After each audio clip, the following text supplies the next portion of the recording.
Sauvegarder un patrimoine industriel, c'est ce qui a motivé la commune de Koekelberg à créer un musée du chocolat.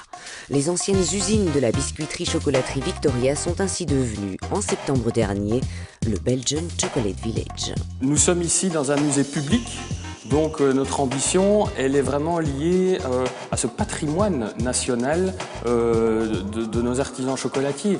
Notre objectif, c'est simplement, au cœur de notre capitale belge et européenne, de faire vivre et de protéger ce savoir-faire du chocolat de qualité. Alors notre parcours scénographique permanent se fait en 7 langues. Donc vous recevez ici avec votre ticket d'entrée un audio-guide en 7 langues avec le japonais, le chinois, l'allemand, l'espagnol. Et vous avez ce commentaire pour les adultes et aussi pour les enfants.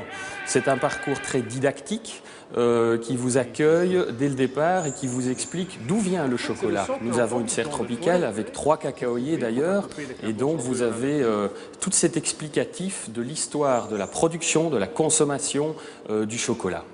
Where you come from? From Germany, Constance. Is it your first time here in Belgium? I worked several times in Belgium and I thought Belgium or Brussels is a really nice city, so I come here for holiday for the 2nd time this year. And what do you think about this museum? Oh, it's quite interesting. Yes, I never saw it before, so it's the first time here and it's quite nice. It's cute.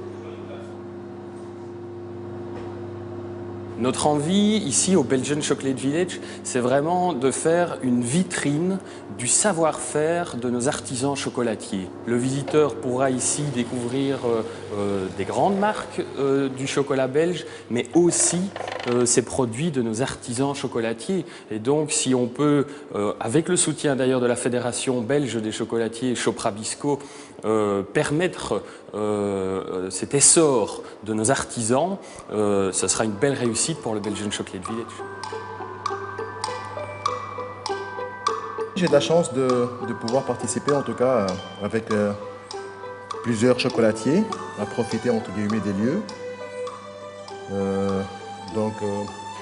Il y a des formules pour faire des ateliers, donc on nous appelle pour faire des ateliers ludiques pour les enfants, pour les adultes aussi, donc il y a des drinks qui se passent ici. Qu'est-ce que ça vous apporte à vous?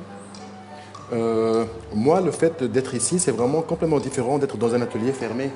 C'est-à-dire, il y a des visites, donc du coup, je ne me sens pas entre 4 murs avec des néants, et donc je partage, donc j'explique un peu mon savoir, mes expériences, et aussi je reprends, donc je donne et je reçois.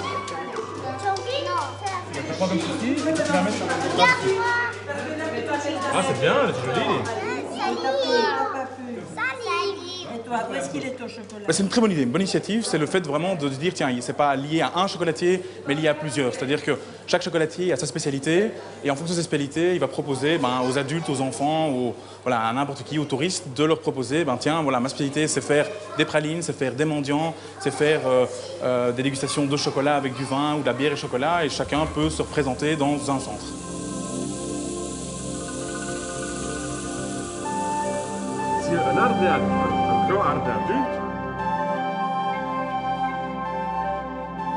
Dans le temps, c'était que les riches qui pouvaient se permettre le chocolat. Parce que c'était très cher. Nous recevons déjà beaucoup de touristes étrangers, mais notre souhait est d'être bien évidemment une vitrine du chocolat belge et donc d'accueillir autant les enfants, les groupes scolaires, nous en recevons beaucoup, mais le touriste étranger ou le touriste belge qui vient au Belgian Chocolate Village aura sans doute du mal, au travers de la découverte de cette palette de différents chocolatiers, de remanger une simple barre chocolatée.